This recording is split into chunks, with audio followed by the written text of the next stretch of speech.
Your local election headquarters. Ballot boxes are counted today in Midland County. Was new information revealed regarding the discrepancy in vote totals? Big 2's Jake Eichstead was there today. He joins us now in studio with the answer. Good evening, Jake. Hi, Katie. Good evening. I was at the Midland County Annex all day today, and frankly, I have more questions than answers than when I got there. This whole process has been a whirlwind, and today it was just the same.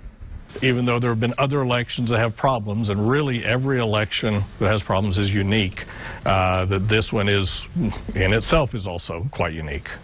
Voting boxes were opened at the Midland County Annex Thursday. They specifically looked at early voting totals from the Annex. After hours of counting, Midland County volunteers tallied 6,126 ballots, which would be 840 less than the election night total and 20 less than the recount on November 22nd. Now that there have been 3 different numbers, there are even more questions. So even if we can't necessarily see the light at the end of the tunnel, we know that we're a lot farther down the road because we have a lot more information now than we did before today. After counting the early ballot boxes, we were told there might be another ballot box that was not a part of the 17 brought to be counted Thursday. Just simply one of the employees in the elections office was moving a box from one shelf to the other that they thought was an empty box and realized that it was much heavier than an empty box should be, and then realized at that point that there were the seals on it and the lock on it, and that obviously it contained something. And so it was just a simple matter of somebody looking at something that they had just not seen before. But how the box was omitted from the rest is still unknown.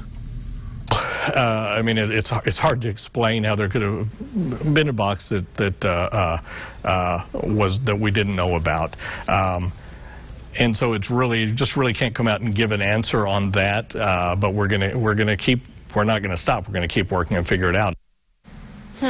Yeah, Katie, I know you've been covering this as well. There's still really a lot of questions like, is this box actually part of the 2019 election? Where does this discrepancy actually lie now that there have been 3 numbers? It's really just been a mess. All right, Jake, so when are they actually supposed to open this new box that they found today? Well, funny you say that. They were supposed to do it tomorrow, Friday. However, that would break Texas legislature laws, and I guess they don't want to keep doing that. So it looks like they're probably going to push that to next week, Monday, but we know for sure they will open the rest of the boxes on Monday. Okay, so what is the state law? You can't open it? You must have 24-hour notice to access ballots. So obviously that would not fall within that time frame, given that we found out this evening to tomorrow morning at 10:30. Very interesting. I know you spent the whole day there working on this, so thank you for your report. We know you'll stay on it, Jake. Appreciate it.